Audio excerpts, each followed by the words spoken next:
of college football and week 6 of NFL football. I am YouTube's only, first and only trans sports analyst and sports betting handicapper. Welcome to all of you. So why should you listen to me? 29 and 18 as we move forward through the season, and I'm not too proud to say that's better than a lot of other handicappers that have fancy crawl tapes and fancy stuff. Hey Queenstown, how are you on their I'm not all about fancy graphics. Hey Sarah, I'm not all about a lot of flash and this handicapper on here, and let's analyze this. I'm all about picking winners, guys, and all about doing the work during the week to sit back and think about shit and think about how is this game going to play out and who are we going to bet this week to make some money. So 18 losses against 29 wins, I'd say that puts me in pretty good stead here. I don't need all the stuff of fancy crawl tapes running across the bottom and odds on games that you don't give a shit about. Okay, anybody that bets every college football game, all 70 a weekend or whatever, 60 or 70 a weekend, you're a chump. Okay, you're just pissing your money away. Same thing with NFL, with the parity in the NFL. The games that are going to get you an edge are few and far between. And money management is one of the real keys to being successful in betting, is understanding that you can't bet every game and only bet those games that you think that you have a decisive edge in, where your analysis has told you that your line is different than what the book does. Because we all know, as people that bet on sports, that the bookmakers offshore for Pinnacle, hey Julie, offshore for Crips down in Costa Rica, set the sharpest lines. And people always ask me, Rosie, why do they have the sharpest lines at Pinnacle and the sports books overseas? Well, think about it this way. MGM, Bet USA, their betting universe is small, the number of states that they're in. Okay, maybe 5, 6, 7, 8 states. Places like Pinnacle that are offshore in the Netherlands and Chiles can take bets from all over the world. Therefore, the sharpest money tends to go into there first and help them adjust the lines. And number two, they will book any bet because they're that confident in their numbers that they don't care. Go into the Westgate in Las Vegas and try to put $50,000 down on a college football game. You know what they're going to tell you? They're going to give you the Moloch and send you on your way and say, we don't book that size of bet. If you want to book 50,000 on the NFL, we'll take that bet, but we're not putting 50,000 on a college football game. They'll pat you on their head, give you a coupon for a hot dog, and send you on your way. Therefore, we always need to respect the lines that Pinnacle and Crip set, because they are the lines, Costa Rica offshore, they are the lines that Las Vegas keys on, the MGMs, the Caesars, the whole shoot mats, the Boyd Sports, the William Hills. They all key off of whatever line is set. So on those lines, you have the smartest minds in the world offshore, and you also have the biggest amount of money it's being wagered. And like it or not, the truth of the story is that Vegas is just along for the ride at that point in time. So we start, the season has been going well. 29 wins and 18 losses. I'll put that against anybody here on, especially on college football. Do I expect that to continue? Well, I hope it does, but it may not. But you guys don't give a shit about that. You care about picking winners. And look at some of the games that are coming up this week. So we're going to go over some of them now. We're going to start with the NCAA as we usually do. I'm not saying if you bet on NFL that you're a sucker. Okay, but I'm saying if you do bet on NFL, understand that parity in the NFL, meaning equivalency in payrolls and things for teams, over time is making the talent more and more equal The scoring's going down. The competitive level of the games is going up. So therefore, it's much more difficult to get an edge on that. There is no parity in college football. Alabama can recruit pretty much anybody they want out of high school. Georgia can recruit anybody they want. Up and coming teams, Tennessee should be able to recruit anybody they want next year, and so on and so on. Ohio State, everybody wants to play for Ohio State and get recruited for Ohio State. So there's no parity, right? But we do have teams that fly underneath of the radar screen and can make headway and can make you a few bucks. So welcome to you and to many of you who will watch this on the after chat. We are growing an audience here over time. It does take time, but there's nothing like picking winners that brings people around on a weekly basis. So for week 7, there's a lot of games that I don't worry about. Like, for example, Temple playing University of Central Florida down in Orlando. Temple is a 23.5 point underdog. Temple's not going to win. UCF will probably cover the spread, but who really cares? It's not a game that I'm going to sit around clutching my pearls wondering if UCF is going to cover that spread. Okay? Plain and simple. All right? Now, we got Baylor at West Virginia University. Baylor is a -3. West Virginia is a 3.5 point dog on that. I just think that the level of ball that Baylor is playing, it's been a little up and down. But there's nothing about West Virginia that's made me a believer in that program. Mama Cat, what are you doing? There's nothing in that program that's been lumpy. And what do I mean by lumpy? They can look great one day and they can look like crap the following weekend. There's nothing in there that makes me want to put my money down on that game, and especially since it's 3.5 points, okay? West Virginia is playing at home. I understand that. But Baylor is a good quality team, and if I had to go with something, this is not one of my picks, but I would tend to favor Baylor. One game that I will be on is Navy versus Southern Methodist University, SMU. Saw Navy play last week. They're finally giving this freshman kid a chance to take the ball and run, and this kid racks up 150 yards. This kid's like a crazy legs running on the field. There's no chance of catching this kid for Navy. And they pounded the hell out of, I can't remember who in the hell they played last week, but they won like 50, Georgia Coastal, or 52-10, or I don't know, 52-20 or something like that. SMU has been a little lumpy. When a team has players that hit the transfer portal before week number 6, which they did at SMU, there's a problem within the program. Okay, in other words, some players there that are seniors or whatever, they say, we don't want to play anymore this year. We want to maintain our eligibility, so we're going to step out of the season this year. We'll practice with you guys and do some other, we're not going to play games.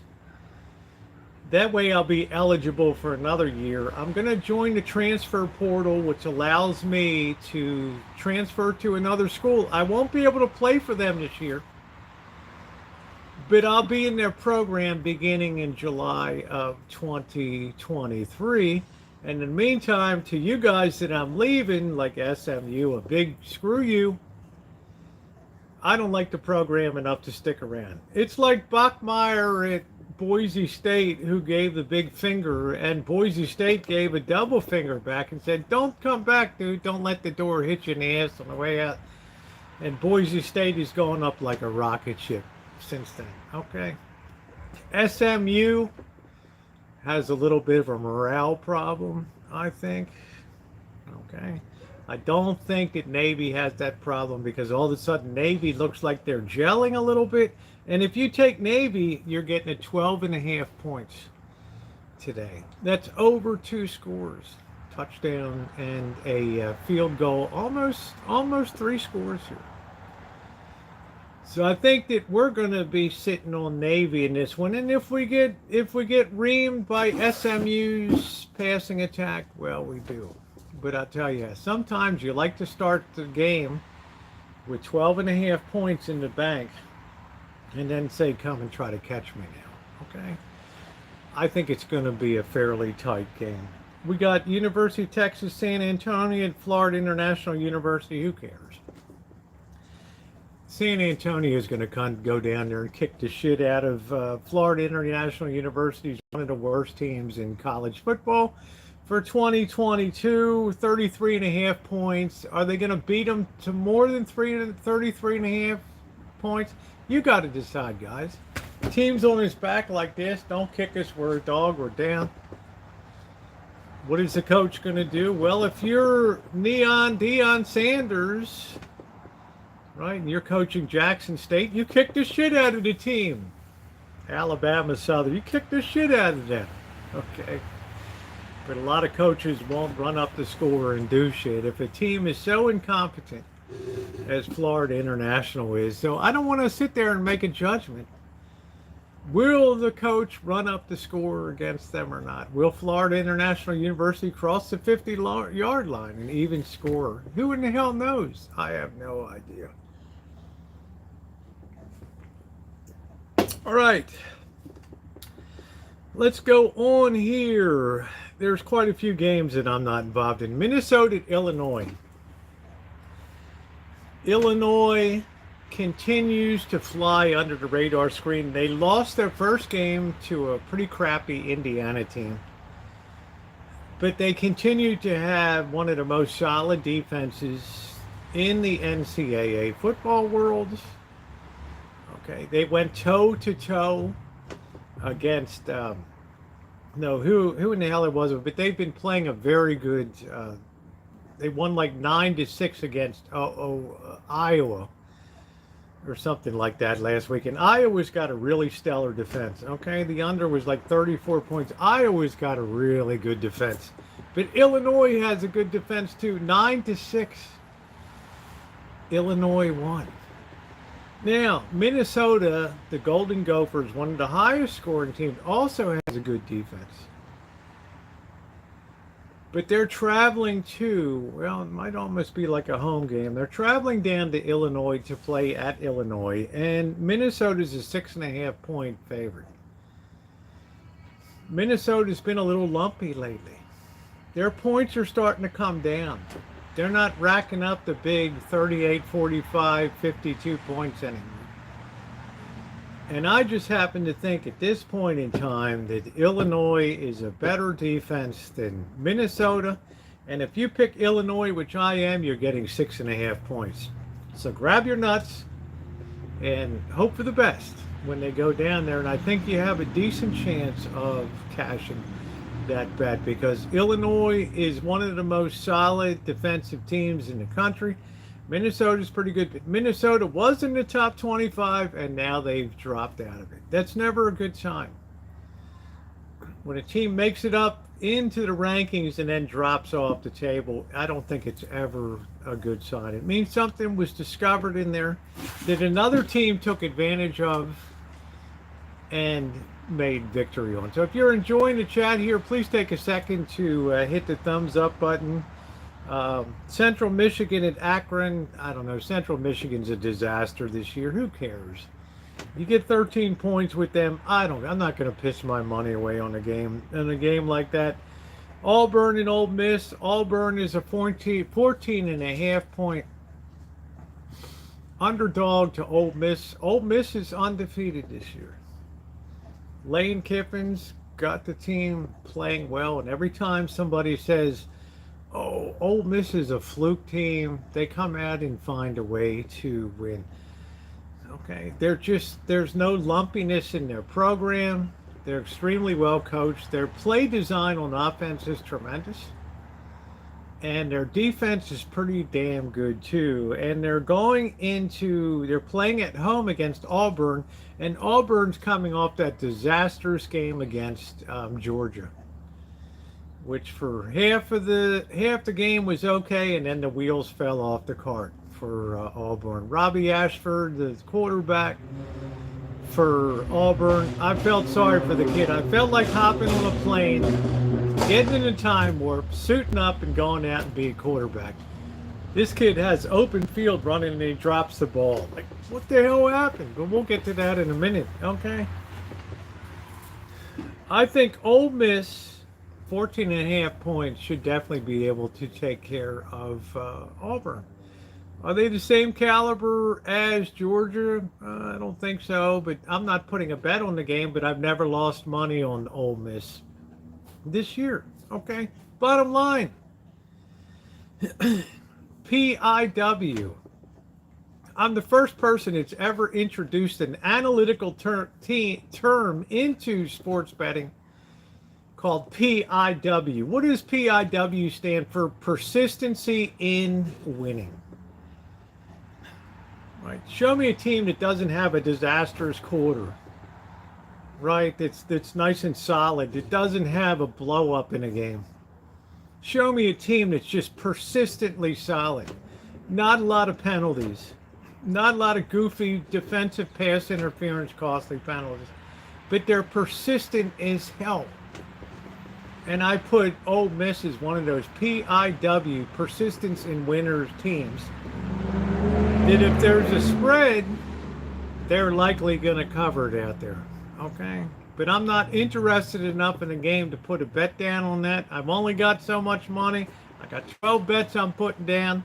If you want to, grab your nuts, get in there, and back Ole Miss at home against Auburn here. Penn State University playing at Michigan. Dun, dun, dun, dun. Do, do, do, do, do.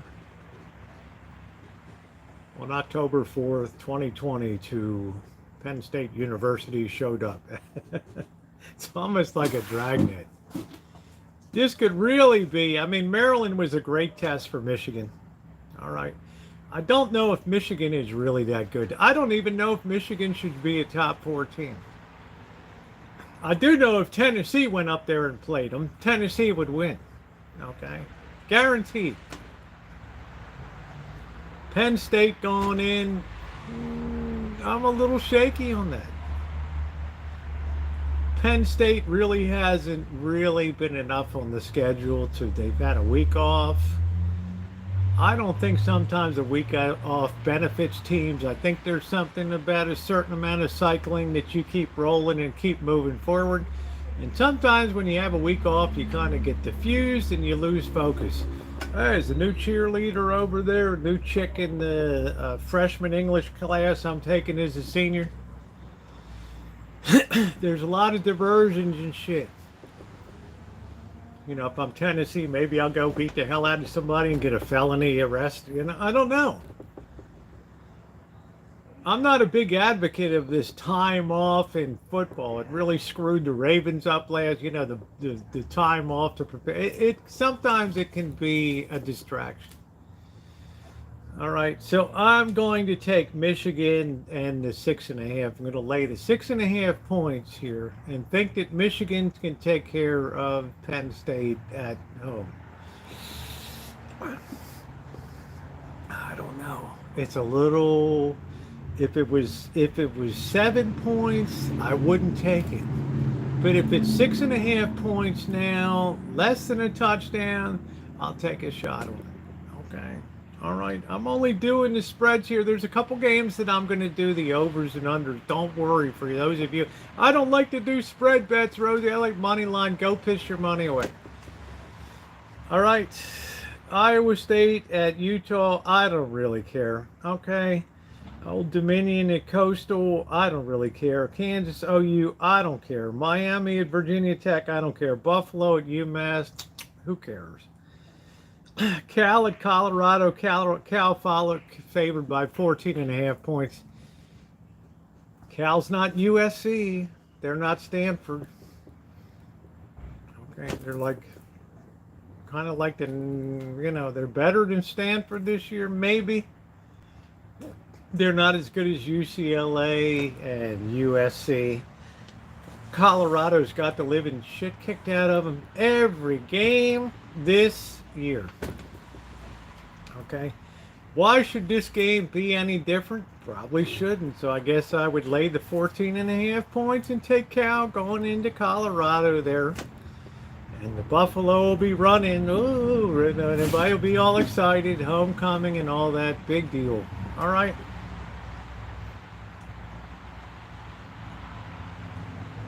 That's just the way I see it. Alabama, Tennessee. Now we come to the marquee matchup game. And I'm always concerned because in the SEC, yes, that's right, Queenstown kid. Absolutely, freaking positively, it's the marquee game of the weekend. This is where we lay the cards down in the SEC. We see who's the contender and who's the pretender. Will Bryce Young play? All this soap opera drama. Will Bryce Young be the quarterback for Bama? If it is, then we get 9 points, right? Right. Now we don't know if he's going to play. So what is it now? It's a 7-point, laying 7 points on Alabama. But if Bryce plays, it's a 9 or 10 point. Okay, I get the drama. Then you got Tennessee. Half the team's in lockup, waiting for their court dates, under arrest in the jail, right, for assault, for domestic I don't know what the hell's going on. Right, last night this safety for Tennessee, cold cock, somebody knocks his teeth out. He's in the jug, right? you know, what is this? The Baltimore Ravens, smash mouth thug football? Who's in jail and who's not? I mean, holy shit! How can I handicap a team? Do I got to go put money on the guy's book? Tell me what you think about your team, or I got to go put money on his commissary book in lockup and shit. 2 guys have been dismissed from the team this year. We got this guy that's, I don't know if he's going to play or not. He's lucky in America you're innocent until proven guilty. So maybe he plays, maybe, I don't know. It's a bad optic for the team. You knock some guy's teeth out, right? But I'm going to tell you what, guys, and this is the bottom line. You dance with who you brought, all right? And you guys have known right from week 1, I have danced with Tennessee every game this year. When Gary, USA Bet, tells me, Rosie, you're crazy, man. When I tell him the Pitt game was great, and he tells me, no, Rosie, Tennessee was a disaster in the Pitt game. And I say, Gary, but they were in the second half of the game. Tennessee's defense was smashing up Pitt players so bad that they were being hauled off the field. Half the offensive line. The quarterback being carried off half dead. I'm glad that people like him aren't believers. Because a game that should probably have where Tennessee should be a 3-point favorite, I get 7 points, and Tennessee playing at home, Rocky Top, against Alabama. Now, I may eat crow. I may have it splattered all over my face. Come Saturday night. But Tennessee has not been a lumpy team, and Alabama has had a little bit of lumpiness. If Bryce doesn't play as quarterback, Alabama doesn't win. Plain and simple. If he plays, it's going to be a hell of a game. Might not cover the spread. But if Tennessee has their full complement of thugs on the field and pre-penitentiary players on there,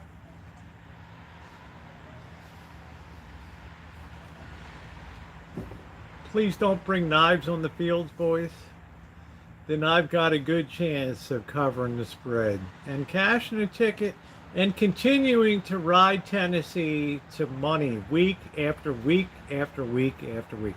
Don't be a believer in Tennessee. But I'll tell you what, if Tennessee wins this game, Hendon Hooker becomes the prohibitive Heisman Trophy winner for 2022-23, and Tennessee has a shot of vaulting up to the number 1 or 2 position in college football. Don't believe me? Stand by. We'll see Sunday whether I have a nice steaming plate of crow in front of me or whether I'm crowing like the cock of the walk running about. We shall see. All right. I'm taking Tennessee, and I'm taking the points at home, and I'm expecting Tennessee to bust up some players on the Alabama offense. Let's see if I'm correct. Texas Tech and Troy. Too many points you're laying with Troy at 15.5. I like Troy a lot. They've been a moneymaker for me this year, but 15.5 points is a bit too much. Not going to take that game. Arkansas and BYU, I don't know. 1.5 either way. Somebody flushed the lever, and BYU's season went right down the shitter. They started out what? Top 15. They were 15. BYU, where are you? Arkansas started out the same way. Arkansas, Suey, where the hell are you?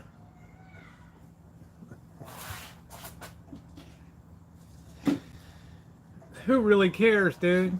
It's 1.5 either way. Either one of these teams could win, so therefore, why would you have a betting interest in this game?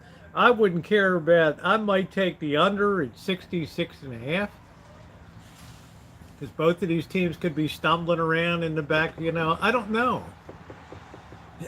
But the trick is, don't bet every game unless you have a real feeling about it. Okay. Ooh, Charlotte, I don't care about that. Oklahoma State at TCU. TCU has really made money for me this year, and it kind of breaks my heart that I don't think I'm going to be on this game. No, I am on this game. Oklahoma at Texas Christian University. Oklahoma State, damn good team. Okay, TCU undefeated this year. Playing at TCU. Oklahoma State is a 4-point dog to TCU. I'm not so worried. I think TCU can win, but it's 68.5 points total. I think that's going to be a little rich for this game, because I think that these two defenses, which aren't the best in the world, are going to be up for this game. And I happen to think, and I may be wrong, I happen to think this is going to be a low-scoring game coming up. TCU is pumped. Coach has got this team primed. Coach has this team in the top 20. Coach is working on the fine details of getting that defense ready to go deep into the playoffs here. And Oklahoma State has been a pretty solid. It's not like the shitty Oklahoma, University of Oklahoma. Oklahoma State's been pretty solid.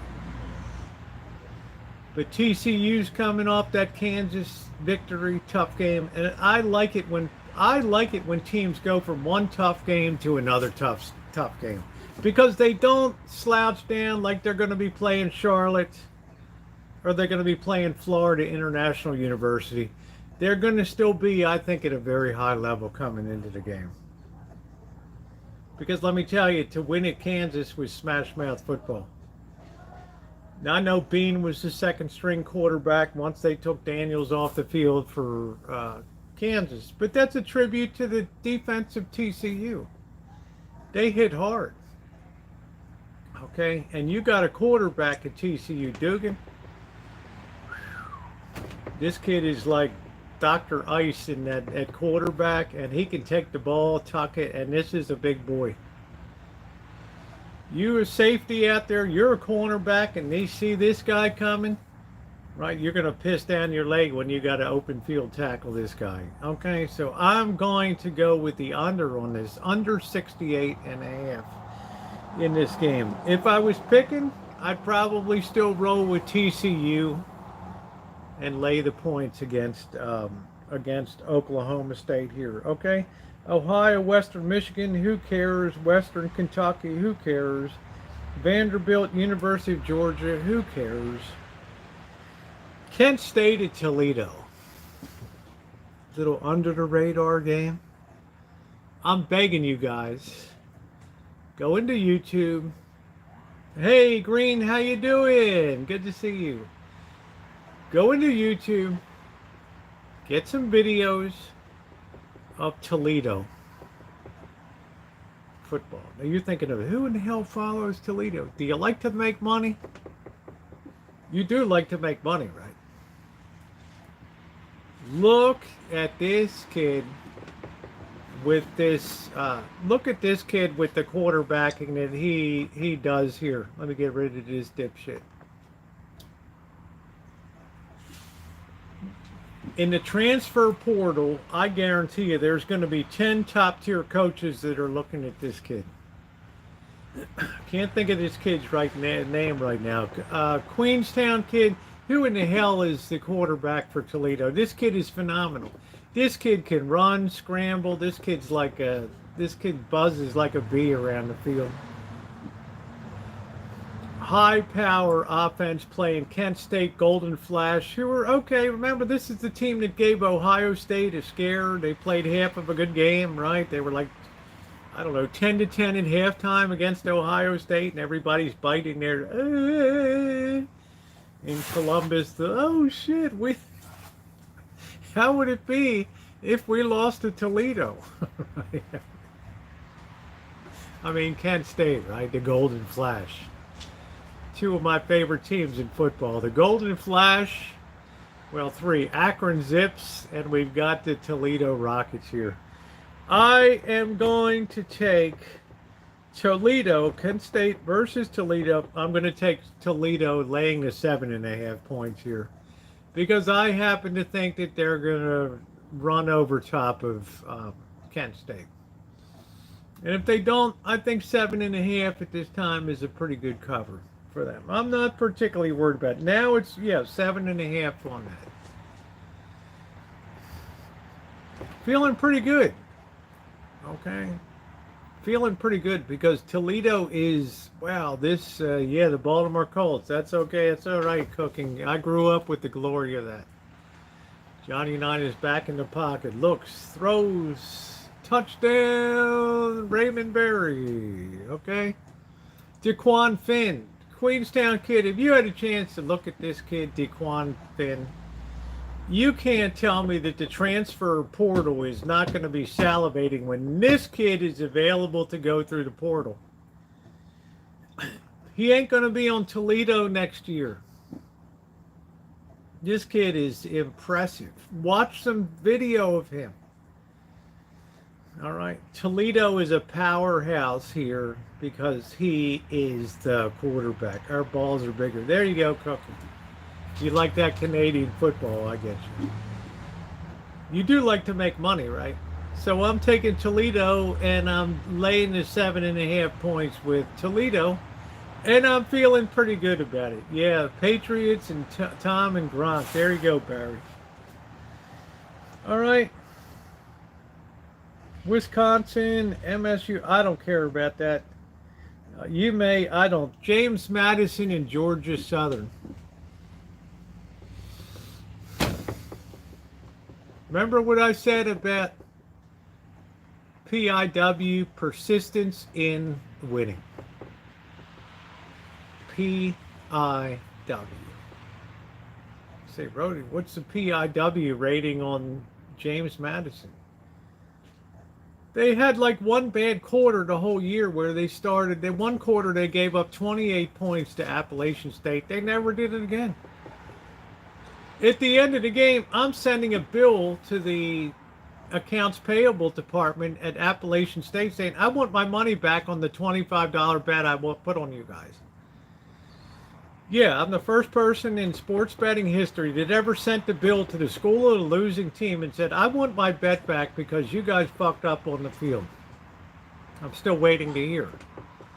One of my more memorable videos here. Okay. One bad quarter to start the season. That was it. James Madison. No lumpiness. Coaching. Superb. Signetti. Go watch his press. This guy's all business. This guy's a genius. He ain't.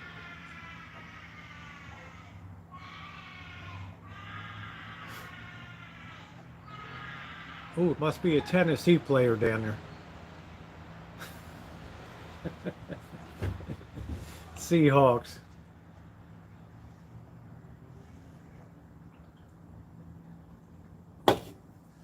James Madison at the current time is a 12-point favorite to Georgia Southern. Now, Georgia Southern's a pretty good team. Okay? But I'm telling you what, you go to the dance with the gal you brought, okay? You leave with the gal that you came with, okay? And I'm sticking with James Madison because they finally cracked the top 20, 25. They're consistently good. Persistence in winning is super high. I have like 90% confidence that they're going to win and they're going to cover the spread against Georgia Southern. Okay, I really believe that.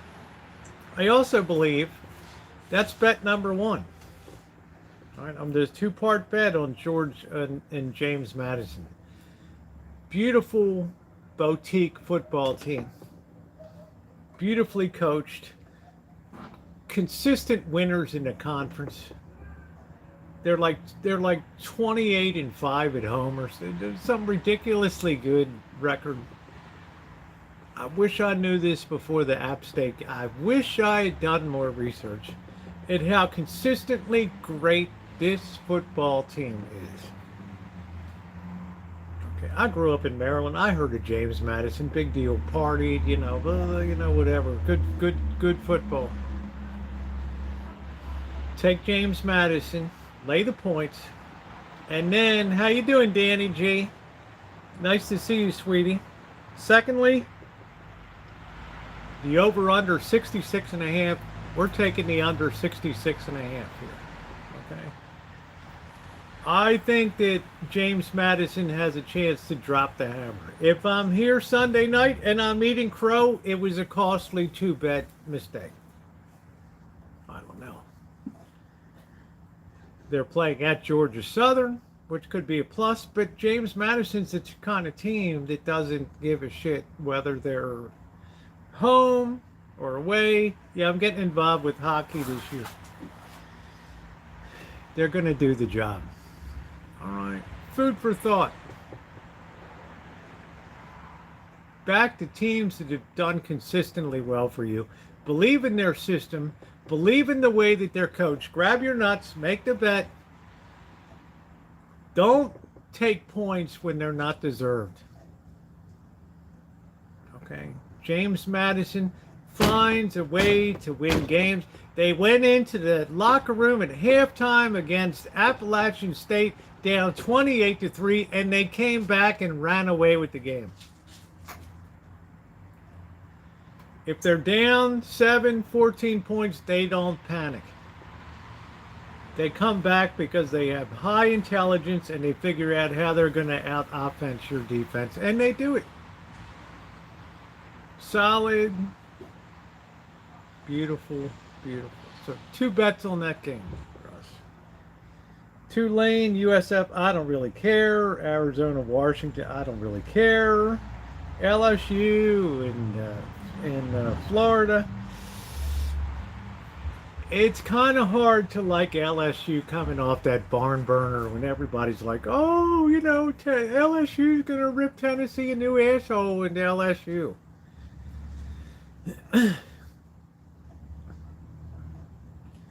Tennessee went into Baton Rouge and kicked the living shit out of LSU. Battered the hell out of this team. This team, LSU, is psychologically damaged. It's going to be very hard for them to now think that they're a good team in conference. They're questioning themselves. It takes more than a game to get your nuts back. Okay? That's right. Get that LSD. I'm not betting the game, but I think Florida is more of a rugged program. They've lost some tough games. Okay. But I think Florida can get the job done. You're you're laying 2.5 points with Florida, and I think that they can get the job done down there if you're so inclined to bet that game. Okay. I think LSU doesn't know whether they're lousy or good. Okay. And that's not a way to play football. Zero confidence. Arkansas State, Southern Miss, I don't care.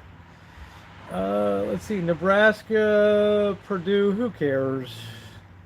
Stanford, Notre Dame, you may care about it. I don't. Notre Dame, you're laying 16.5 points against Stanford.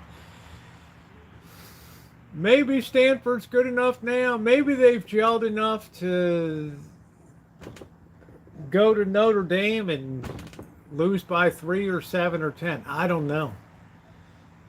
But I'm not putting my money on it. Okay? It's not the way I roll. Mississippi State and University of Kentucky. Mississippi State's damn good. You're getting 4 points you're laying 4 points with them, and I think that they take care of business in Kentucky. I'm not betting it. I just don't have enough resources to bet everything that I want to bet here. Clemson, Florida State University. You guys like the Seminoles? Noel Nation? I don't know what to think about Florida State. They played a tough game. I lost money when I had Louisville against Florida State, and Malik Cunningham threw an interception on the last drive and play. I'm not a big believer in Florida State. What, they got like a 10th year quarterback there, like 80 years, 40-year-old quarterback that's been there for like 10 years. I don't know. But one thing I do know is Clemson is a kick-ass team. And if you can go into Florida State, if you can go into Tallahassee, and you only have to lay 3.5 points, I'm sorry, I'm going with Clemson. I think they're a better program. I think that they're better coached. And I think that they're going to win. And I might have a plate of Steaming Crow on Sunday night. Am I going to bet the game? Yes, I am. I'm going to take Clemson, and I'm going to lay the 3.5 points on that. Okay? USC and Utah. Man, I have a hard time believing that USC is a 3.5 point dog in this game to Utah. Did not UCLA kick the hell out of Utah? Did they not roast their nuts up there? You really think USC is that much of an inferior product to UCLA?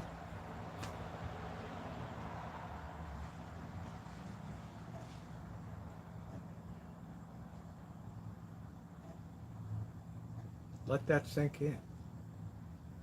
See, we don't think enough. We don't have enough quiet time to let that permeate the brain here. Do you really think that USC is that much of an inferior product to UCLA that USC should be a 3.5 point dog going to Utah to play?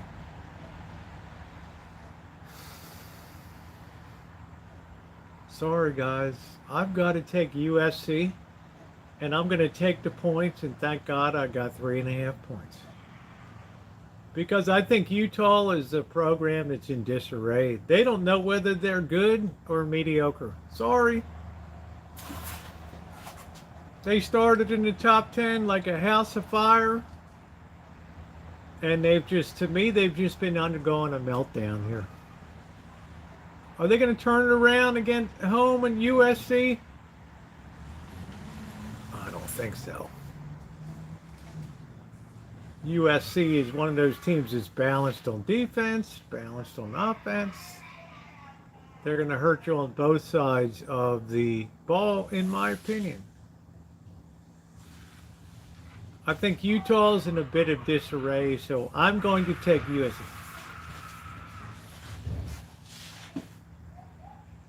Fucking moron.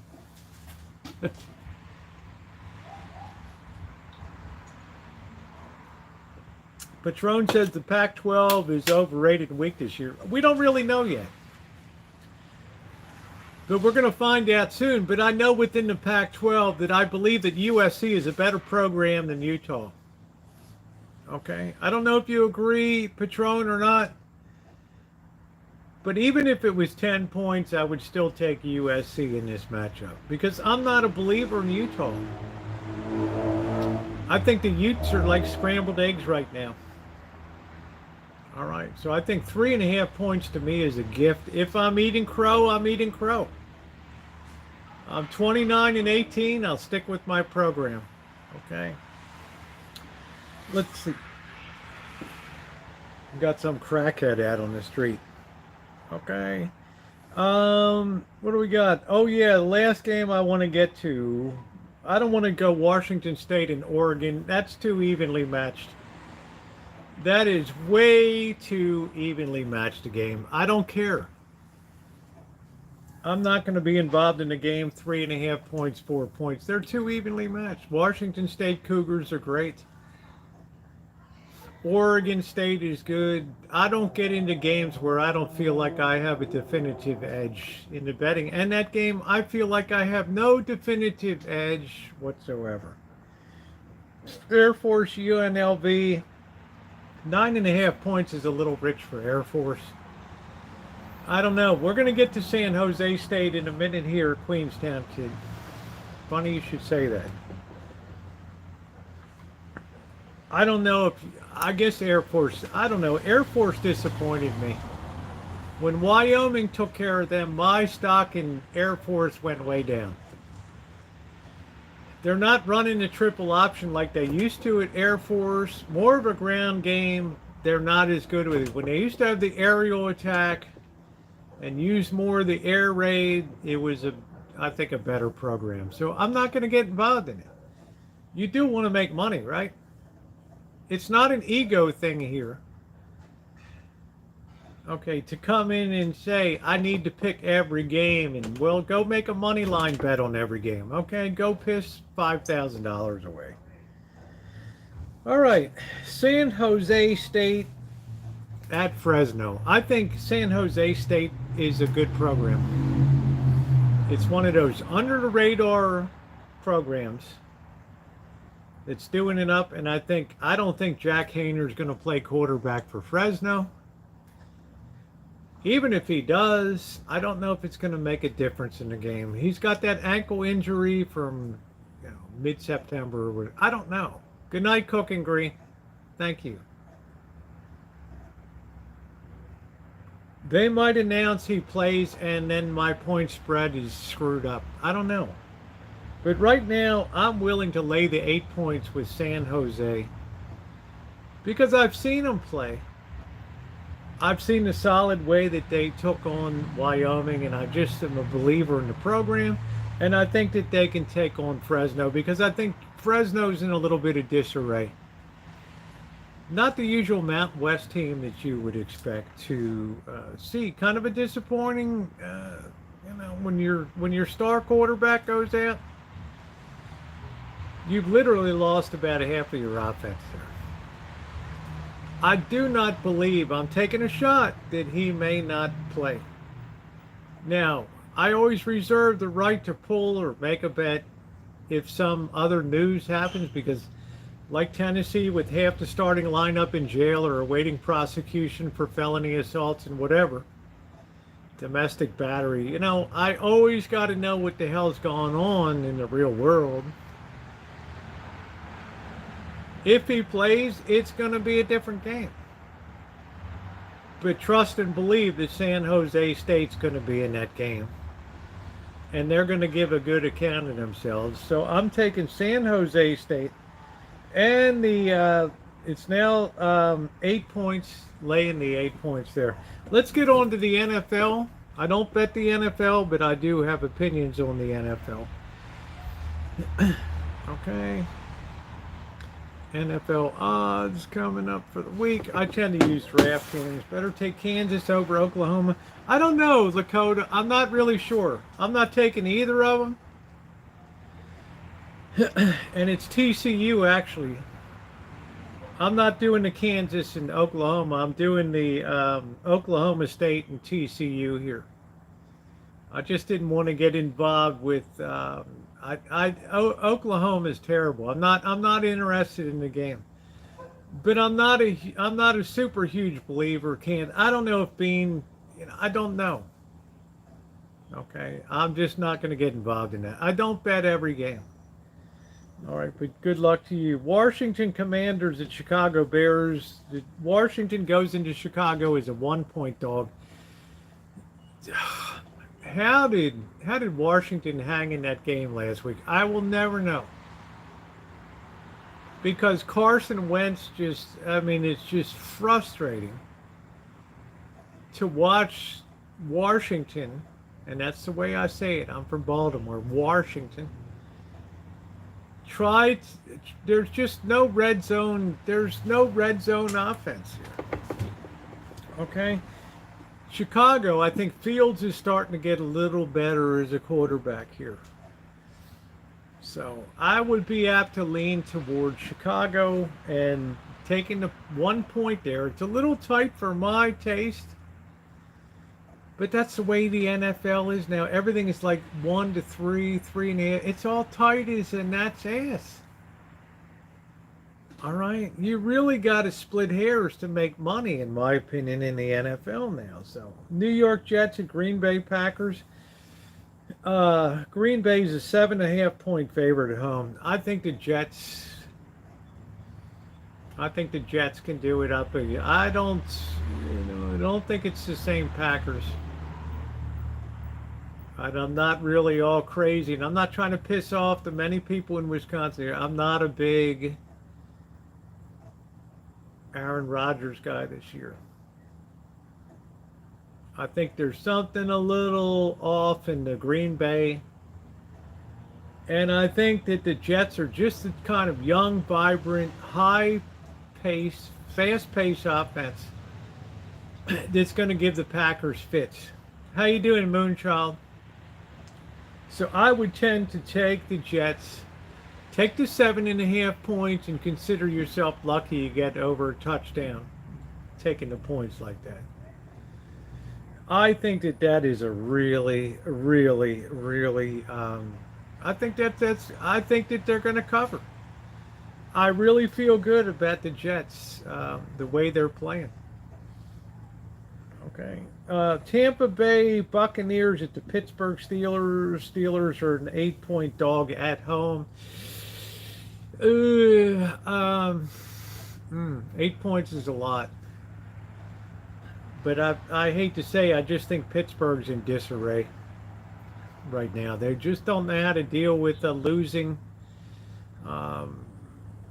It's not to say that they can't rise up and be competitive in a game. I'm not a big Bucs backer either.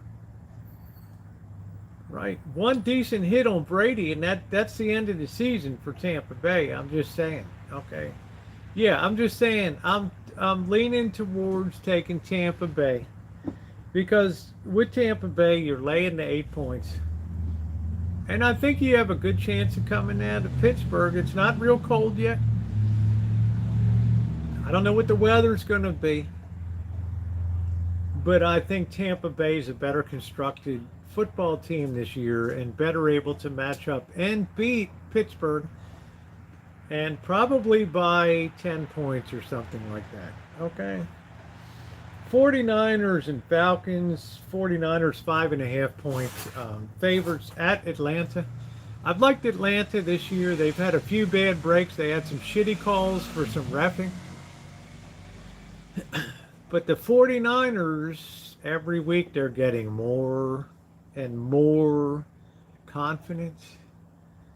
They're gelling more and more as a team. Garoppolo is becoming more and more of a leader. And in general on the field, He started two games ago. He started standing up to Shanahan 3 games ago and said, "Call better plays." And Kyle Shanahan said to him, "Go call your own plays then." And fucking Garofalo did, and look at where the 49ers are now. Let the guy be a quarterback. The very best defense in the NFL is the San Francisco 49ers. When you score on them, when you get a touchdown, you earned it. Now, I'm not saying they have Ronnie Lott and 3 other pros in the backfield and, in the cornerbacks and safeties, but I'm saying they are a damn good team, and they are going to win against Atlanta in Atlanta. So I would say take the 49ers, lay in the 5.5 points, and cash your ticket. Okay. Baltimore Ravens and New York Giants, 5.5 point favorite. Baltimore going into New York. All right, I'm a little biased. Having grown up with the Baltimore Colts and Johnny U. Sometimes a team comes to a game that becomes a critical turning point in their season. The Ravens had such a game against the Bengals last week. 2 weeks in a row, the Ravens have folded up in the second half against the Buffalo Bills and against the Miami. Well, maybe not the 2 weeks, but they folded up against Miami. Yeah, 2 weeks in a row. They have folded up against teams in the second half. We're going into the last 5 minutes of the game, and I'm just like, oh shit, here we go again. Joe Burrow marches the Bengals down the field, touchdown, and I'm like, oh God. Here we go again. I've seen this before. But for the first time this year, Lamar Jackson grabs his nuts, marches the field, also runs the ball, runs down the field, gets set up for Mr. Never Misses Justin Tucker to kick a field goal, and the Ravens win.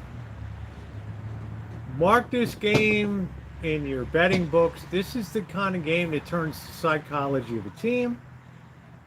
They stop doubting themselves and understand against a very good Cincinnati team that they can win, and they can claw back and win a game in the second half. Take the Ravens laying the points against the Giants at the Giants. Okay. I do not believe that you will be disappointed.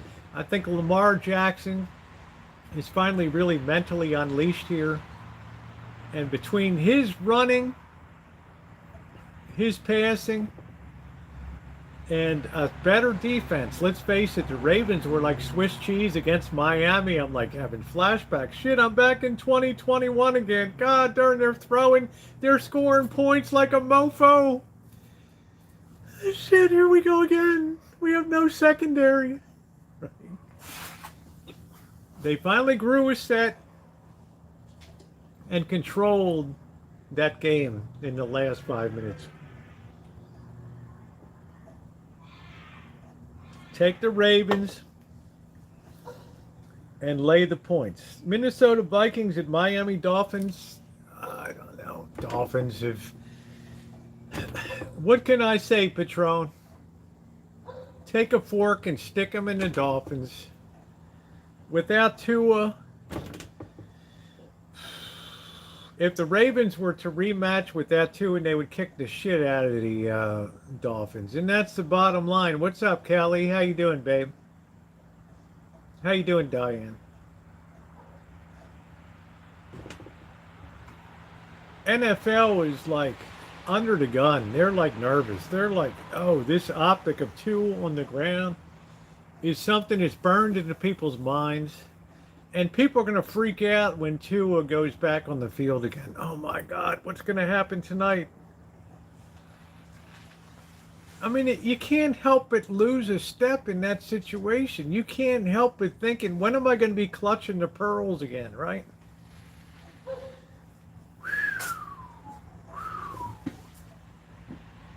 I cannot back the Dolphins without Tua. Okay, so I say Vikings have been rolling pretty good. Take the 3.5 point, lay the 3.5 in Miami, and do it up. What's up, Vanilla Rain? How you doing? We're playing some Smash Mouth. We're just talking. We're picking. I bet college. I don't really bet pro. If I lived in Vegas, I'd have more time. I could bet the pro. I don't got time to research every fucking game here.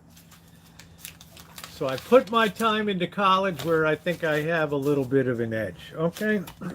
Cincinnati Bengals at the New Orleans Saints. Cincinnati -2. Why shouldn't Cincinnati be able to take care of business? They weren't blown out by Baltimore. They're pissed off. They feel embarrassed. Yeah, if Tua plays, I'd lead towards Miami too, but I don't think they're going to let him in the game this week. They need a margin of sensibility.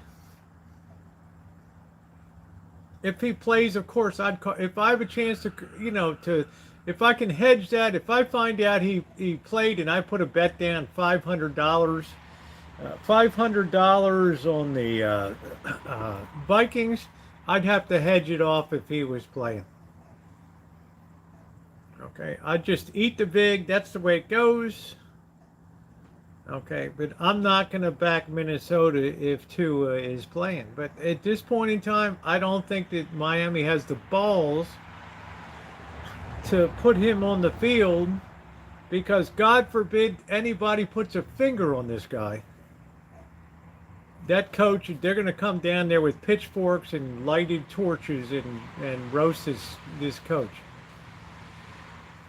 And the NFL, they got the pressure on, and they're like, Miami, you be damn careful what you decide to do. You better take one for the team.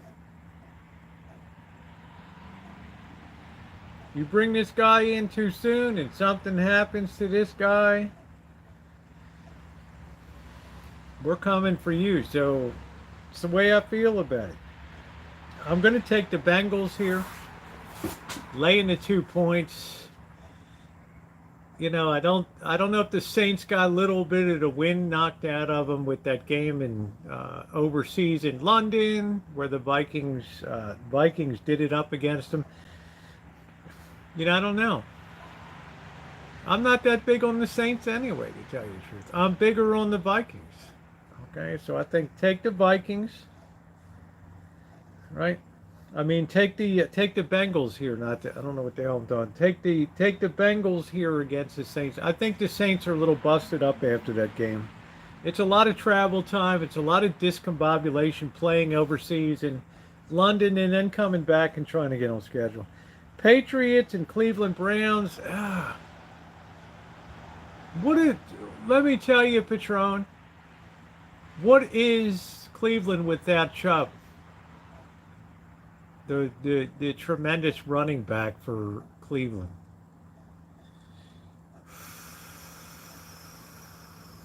This kid is the Cleveland Browns. You realize that on offense, this kid is the game. Okay, so I don't really know because the Patriots are much better assembled than advertised at the beginning of the year. So if you pick the Patriots going into Cleveland to play, you get 2.5 points. You know what?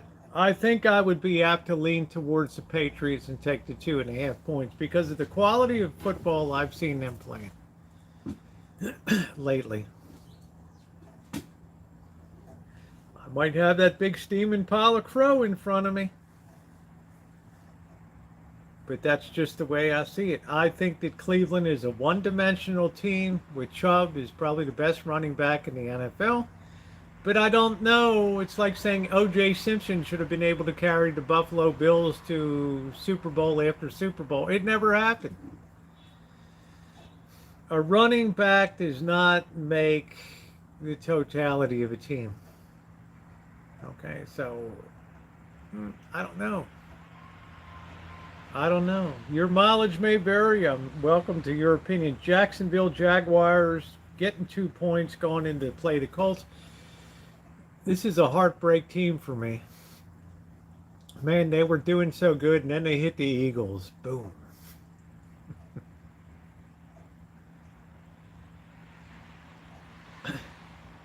It could be a trap. Then the Jacksonville Jaguars, they were 4-0. Then they hit the Eagles, and boom, they just blew up. They played 3 good quarters, and then they flew apart. Yeah, it was it was a shitty day and everything else. But, the Philadelphia did the job. And what I'm saying, Jacksonville going into Indianapolis, I don't know. I mean, I'm not a big Colts fan. I think it's kind of an aged quarterback, and I don't know. This is the game that's going to decide whether Jacksonville rises and continues to march toward a playoff berth, or whether it's the Jacksonville that we all know and love that folds up the tent and goes home crying to mom and says, it's not going to be this year, Mom. You pick it. Yeah, I'm just saying, Patron. I can't do it up, right? So I don't know. I don't care about the game. LA Rams and Carolina Panthers. Rams at home, laying 10 points with them. I don't know. The 49ers really took care of the Panthers at home last week. Now, you have to understand that the 49ers they are a better team than the Rams right now. And I mean, I hate to say that. I got my friend Diane in here. But this year, I'm sorry, the 49ers are superior defense. They're a superior product. But then again, the Rams and the 49ers, they always smash it up year in, year out. One of the fiercest rivalries in football. Okay, going back to the 1950s and 60s.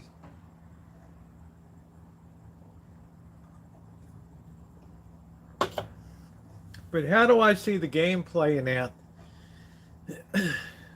I would think that the Rams would win, Diane, but if Carolina happens to win, it's going to be a devastating psychological. Yeah, you never know what Jacksonville you're going to get.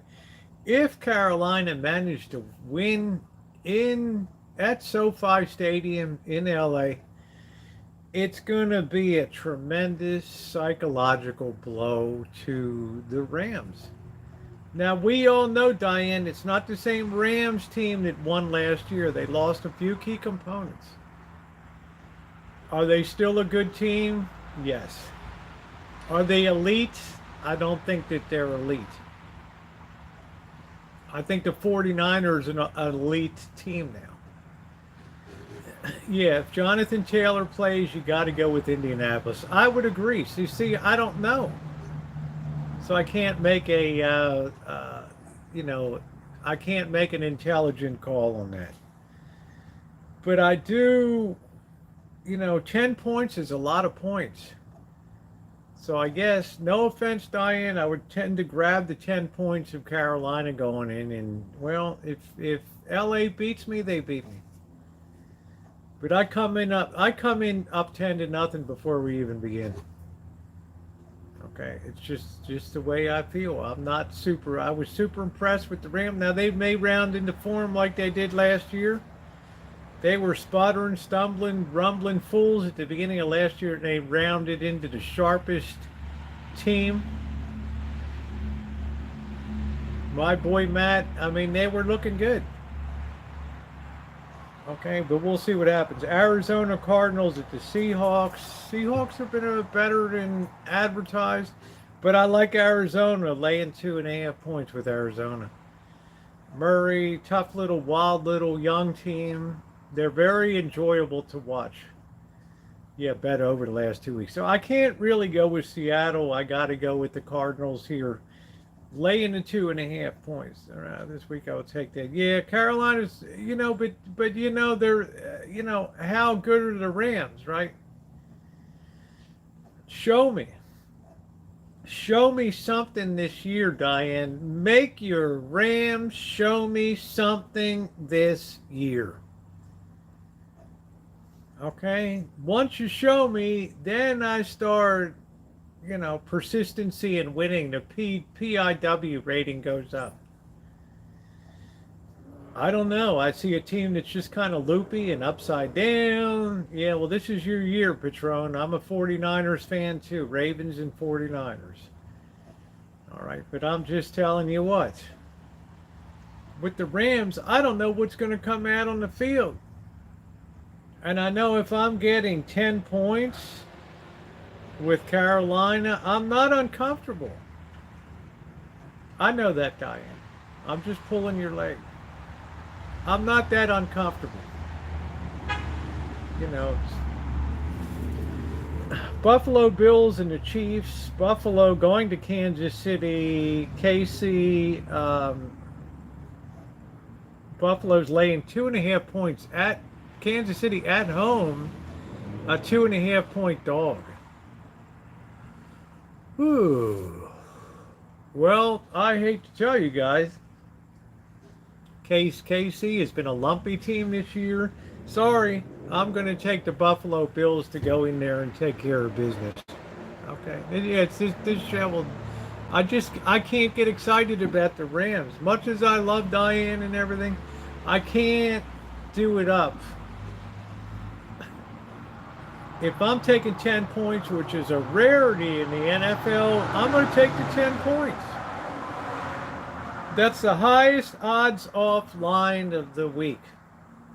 Now, I don't care how weak you are. Shit, the Washington Commanders wouldn't be more than a 10-point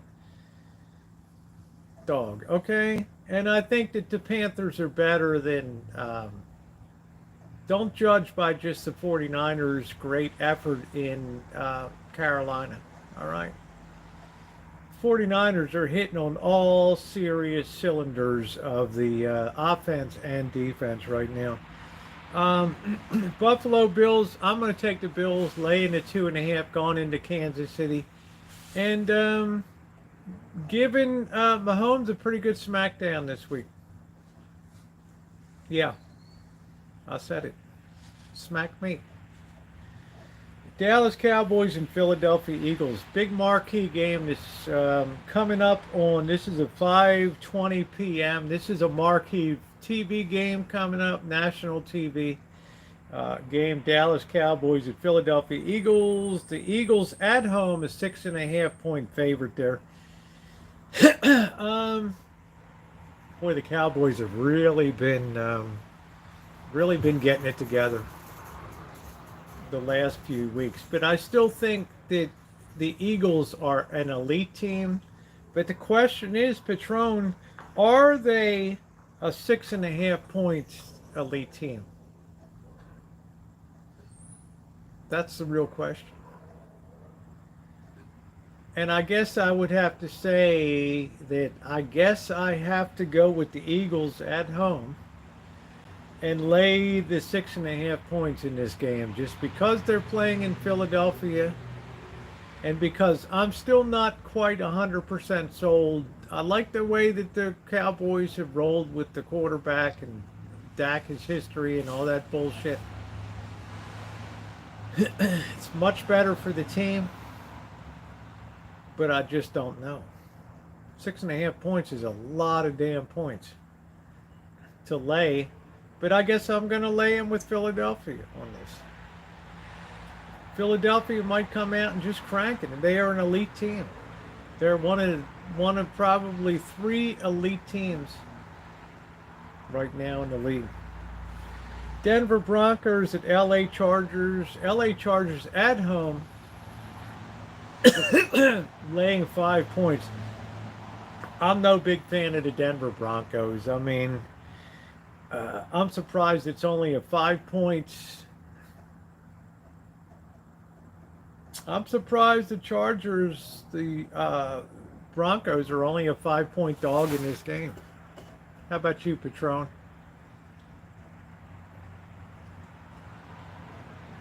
I'm honestly surprised with just the disheveled way that the Denver Broncos have gone from expectations here. Russell Wilson just feels defeated. Can he make a statement and turn the year around? I don't know. He's lost a step. Aaron Rodgers has lost a step. Tom Brady's lost a step. right? Carson Wentz never had a step. Yeah, hey JR, the Broncos have just not gelled, and I don't know if Russell Wilson is the guy to do it for them. I just think that sometimes when you're overpaid to the tune of a huge fucking contract, it almost becomes the weight of the world on top of your shoulders. Right? See, contrast that with Lamar Jackson, who basically knows that he has to get the contract coming up. He doesn't feel any pressure at all. Right? He can go out there and play his nuts off and win, and then just say, you know what, I'm open to the highest bidder now, and some team will overpay for him, whatever. But when you're out there with Russell Wilson, let me tell you what, you've got a real issue in psychology here. All right, right now, everybody's in Russell Wilson's brain. You don't want to have people in your brain when you're playing football. He knows, in other words, he knows when he goes out there. How you doing, JR? He knows when he goes out there that he's got to win, he's got to produce, and the pressure grows and grows. And, I don't know psychologically if he's fit to handle that. You ask me, the guy hasn't been the same since the fucking Super Bowl, where he should have just handed the ball off. I don't know. I report, you decide. But I'll tell you what, in this situation, I'm gonna take the Chargers, man. Chargers laying 5 points at home. Yeah. I think we talked about the Saints and the Cardinals here. No, that's coming up in the future. Okay, so we got everything we need. We went up through Monday. Yeah, let's see. Yeah, that's a Monday night game coming up, which I'll cover tonight. So Denver to LA. So some interesting games coming up. We're going to see how it pays out. As far as I'm concerned, the elite teams in the NFL right now are number 1, the San Francisco 49ers. Number 2, the Buffalo Bills. And number 3 would be the Philadelphia Eagles. Those, I think, are elite. Teams knocking on the door, depending on how they do and how much their season turns around, could be the Ravens, but I don't know yet. I'm willing to say that this was a huge turning point, this Cincinnati game, but we shall see. Okay.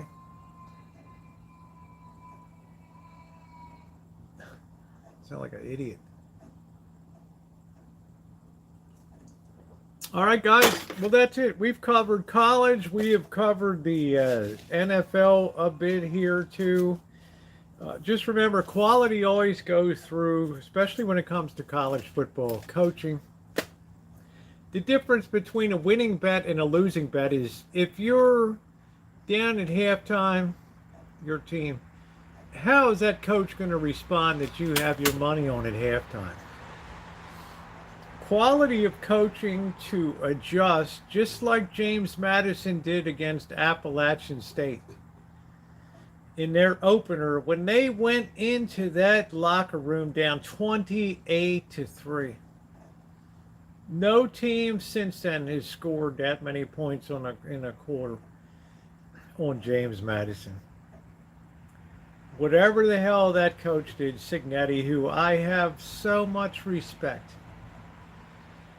And I love the way that James Madison flew under the radar screen. They're not quite under the radar screen now, but they have made me money.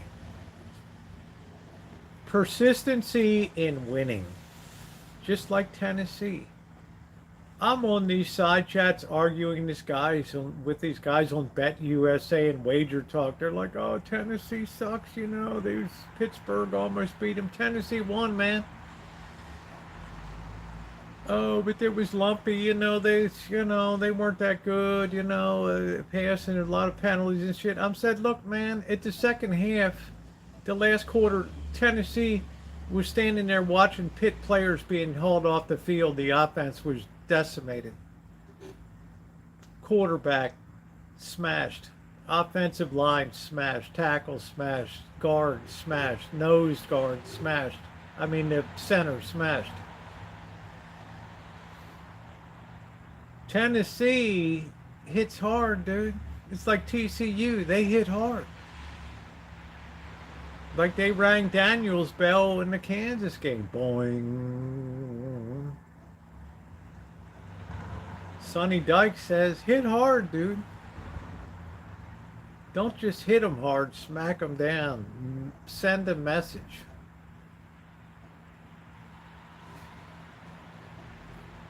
TCU.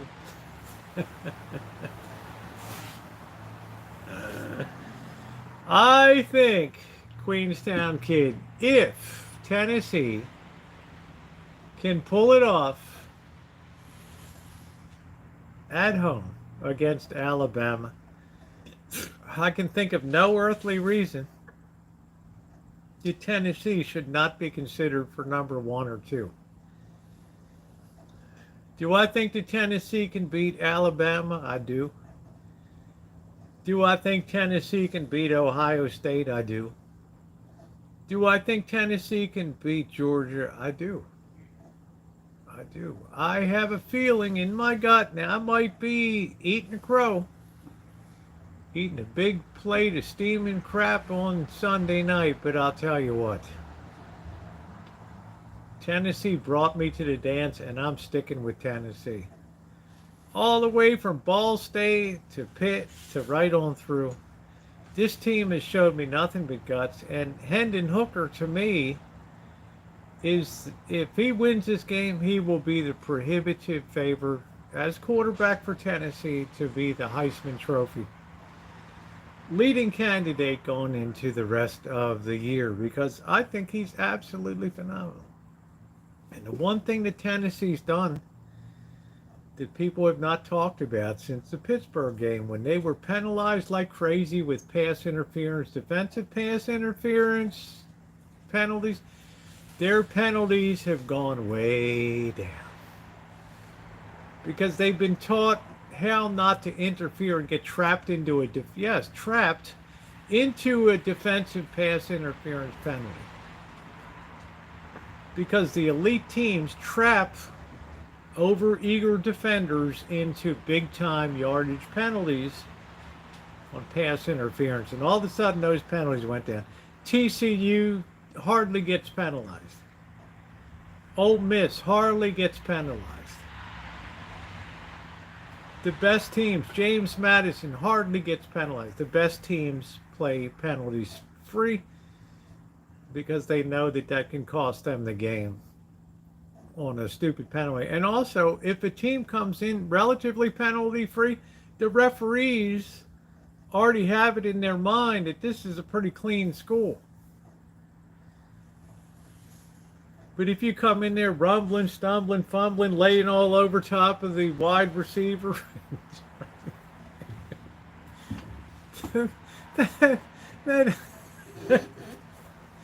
that referee's ready to blow the whistle before the play even begins. As soon as they scream pass, he's got the whistle in his mouth and the flag's flying. That's it. Right? I'm on the Vols wagon, but I'm not a newcomer, JR. I have consistently backed and made money on Tennessee this year. I'm a believer in the program, just like I'm a believer in the Duke program. Yeah, it's what a coach's adjustment in halftime is what makes a good team. We've seen teams fold up, and we saw James Madison come out the second half and just kick the living shit. Appalachian State never scored another point. They ought to bottle whatever Signetti said at halftime in that locker room and spread it around. But Alabama, there's something a little off this year. Okay, I'm not talking about Bryce Young, whether he, if he doesn't play, then of course Tennessee's chances go up more. But even with Bryce Young playing for Alabama, you know, my biggest fear for Tennessee is they can't keep their players out of jail. Okay, domestic violence, battery, felony assault last night.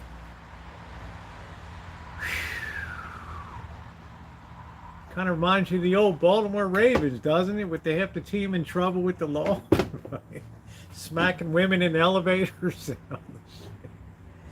Jesus, why do people always have to be thugs in football? Okay, that was a cornerback or safety for Tennessee that made 6 tackles last week. And they've already got a really suspect deep ball defense anyway. So if they lose, they're going to lose to the deep ball. So I'm kind of making my bet that, you know, okay, Bryce Young's not going to play. So Alabama can always say, well, you didn't beat us with our quarter, you know, blah, blah, blah, blah, blah, blah, blah. Yeah, no more Ray Rices, exactly. I mean, I can't keep my team out of jail, out of lockup. I got guys sitting waiting to see the judge, right? I'm waiting on a felony assault charge. Knock the guy's fucking teeth out at the apartment complex. I mean, I'm keyed into all. I got feed coming into me of all this stuff. As soon as shit comes down with police reports on football teams, I got to be on top of all that stuff. And I got to sit here and wonder, are they going to be playing on the prison yard? You know?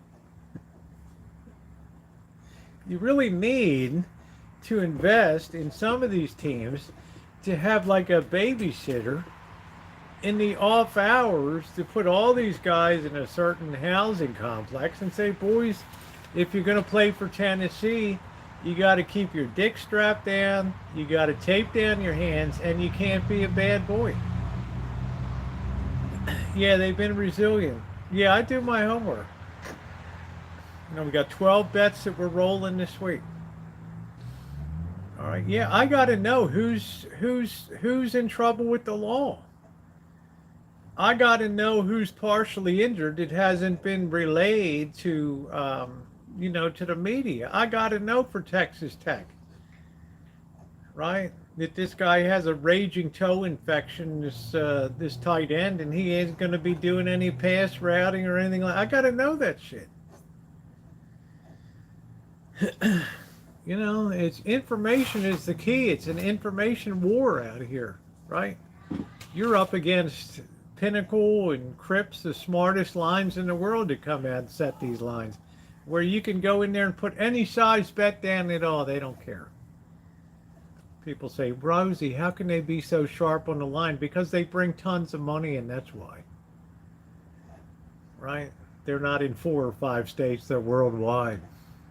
They set the sharpest lines of all. And as we all know, betting college football gets harder every week that goes by because there's more information, there's more injuries, and we got to start worrying about weather. Ooh, the ball was slippery. Oh, my hands were cold. Oof. Yeah, mother get the reference. Yes, mother. Yeah, anyway, yeah. When you're betting the horses on the track, how's the horse do on a sloppy surface? Exactly. What's the pedigree of running on wet surfaces? Exactly. Remember, I grew up at Pimlico. So there's our marching orders for the week.